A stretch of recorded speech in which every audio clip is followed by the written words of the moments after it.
to start with this, but I have to because I love the look for this film. Oh, thank you. The Mountain Man does well on you. Yeah, the bearded, like dark, that was the whole thing, right? Yeah. It was on purpose, right? Oh, well, it's based on a real guy. I play this detective, Mike Grable, and he was an undercover narcotics detective for the Indianapolis Police Department. Yeah. And so he changed his look a lot. And so Gus Van Sant, who directed this picture, is a terrific filmmaker. He and I went through all the photographs from his family album, and we settled on that look. It's my favorite. I love it. I was like, okay.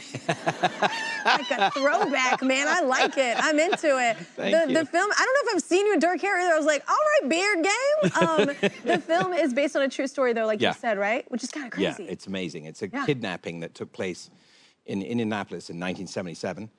And this guy called Tony Kuritzis, played brilliantly by Bill Skarsgård, he believes his broker has screwed him over.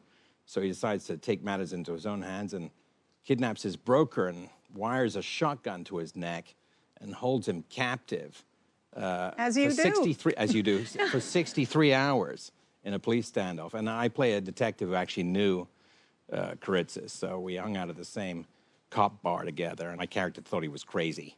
Yeah. And I think you got good instincts. Yeah, so I'm the first one on the scene trying to talk him off the ledge, Yeah. Oh, my God. Yeah. Did you know the story beforehand? I had no idea. Yeah, I had never heard either. No, never heard of it. Yeah. So I was very fortunate. I went to Indianapolis. I met with his kids. My character died 10 years ago, but I met with his two sons, Mike Jr. and Jason, and they couldn't have been more gracious. It turns out they were fans of Robin Hood Men in Tights. Yeah. That helped. Who isn't? I was singing the song. Yeah. Got a lot of great films, man. Very, very fortunate indeed. Yeah. Very fortunate indeed.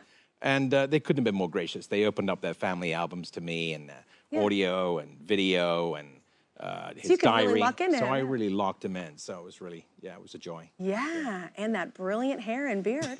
Well, we were just talking about music with Billy Bob. What's one of your favorite concerts you've ever been to? Oh, gosh, Kelly. I was fortunate. I grew up in London in the 60s. It was a happening time for me. I mean, You probably have several stories insane. 60s and 70s.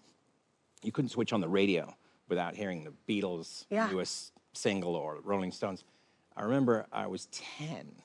The first big stadium concert I ever went to, Kelly, my cousin snuck me into... I'm about to be so jealous. No, check it out. Well, Billy Bob said he was 12. I got him beat. Okay. I was 10. My cousin snuck me in to see the Rolling Stones at Wembley Stadium. I'm like 10. I'm like... What? You didn't even deserve it. No, I'm like 10 years old. You don't know the weight of that moment. I had no idea. I was like, what's a honky-tonk woman? Oh, my God.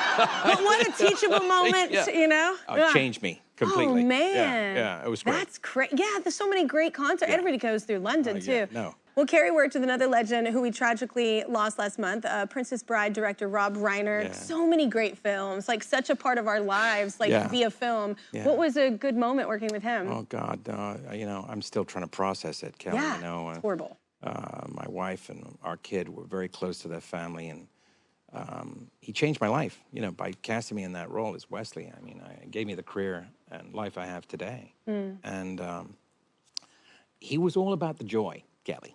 Much like you, all about the joy. He would say to me before each take, he goes, remember to have fun.